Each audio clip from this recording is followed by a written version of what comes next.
To test the convertible version of the Lamborghini Huracan, we're here in Miami. No, come on. We're not going to do that. We don't need some hyperbolic 1980s version of Miami just to test out the Lamborghini Huracan Spyder. Come on. To set the mood, we've already driven and loved the fixed-roof Huracan. Spyder, or as it's properly identified, the Huracan LP610-4 Spyder, is essentially identical to the coupe.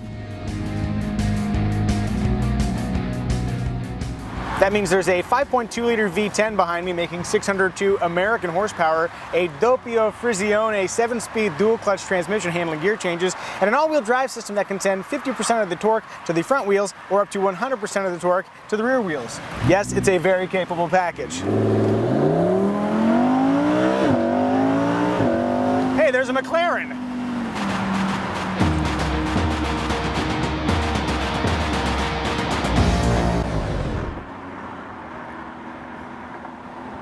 Of course, the most obvious difference between the coupe and the Spyder is the roof. Here's everything you need to know about it.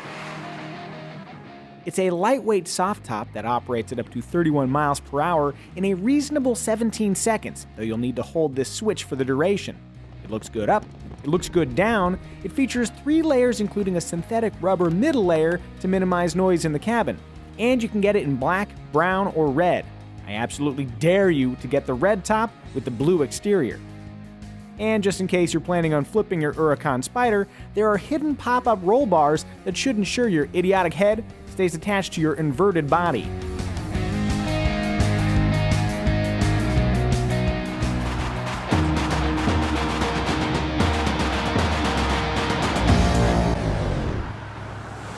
To ensure proper visual flow from here rearward, these panels pop out when the soft top is lowered, and they incorporate a little vent right here that helps minimize turbulence inside the cabin.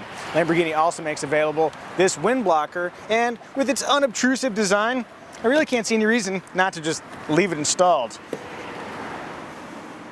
Back in the day, I used to own a Honda del Sol, which featured a power-operated rear window. Wait, what's that? A power-operated rear window? Unlike the Del Sol, that window opens a gateway to the Huracan's V10. So whether top up or down, it's probably a good idea to leave it open. With the soft top down, the rear window only goes up part way to a level that Lamborghini has determined is most conducive to a calm cabin. Even so, with the windows up, your hair is going to get tousled. But it is quiet enough in here that you could talk to the person in the passenger seat if they were more compelling than the V10, which they aren't. Sorry. If rain strikes and you absolutely have to put the top up, the convertible feels just about as quiet as the coupe. That means if you spring for the Spyder, you have no excuse not to drive your Huracan every day. One thing people don't consider with convertibles is the driver's field of view. If the windshield header comes too far back, you may as well be driving a coupe with the windows down. In the case of the Huracan Spyder, the header stops really far forward, which means your field of view is filled with sky and sun. It doesn't just look like a convertible, it feels like a convertible.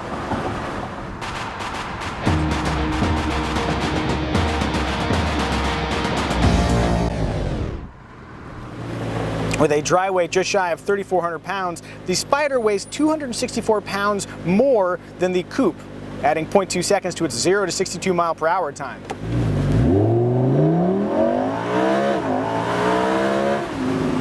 But 3.4 seconds is still pretty good. So is the Spyder's 201 mile per hour top speed. Granted, the coupe is a hair faster, but when you're that deep into triple digits, the real limiting factor is how well the driver appreciates physics and their own mortality. One big question is, has cutting the roof up ruined the Huracan's engaging and capable handling? It's actually tough to judge. We're in Miami instead of somewhere with, turns. But I can say that it doesn't feel like the structure's been compromised. There's no weird juddering or shaking or anything weird coming through the steering wheel. And the few times I have had an opportunity to push the Spyder's dynamic capabilities, it feels quite capable. I guess the only real solution is to drive the Spyder a bit more, somewhere curvier, like your mom's house. I'm assuming she lives at the Nürburgring.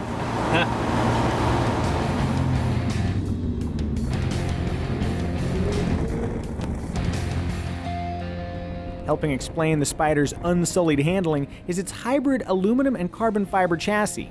Evidently, torsional rigidity is only slightly reduced versus the coupe. In the driver's seat, at least in Miami, there's no reason not to choose the Spyder. I suppose we should balance all the sycophantic praise with some complaints. Here goes. The all-powerful Anima control switch on the steering wheel only allows for macro vehicle adjustments. If you want to combine the racy Corsa settings permissive stability control program with the less abrupt gear changes and moderate steering efforts of the Strada and Sport programs, well, sorry, you just can't do that.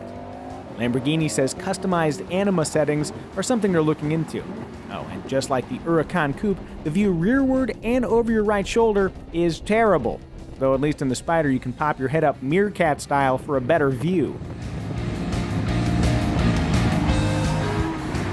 If you're like me and you like to maintain a low profile, a brilliant blue Lamborghini convertible is not ideal. But that's the thing about the Huracan Spyder. It's not just about fishing for attention from strangers. There's something intoxicating about its blend of wind, sun, sound, and performance, whether you're driving on some lonely street in Kansas or on the steamy streets of Miami. Whatever.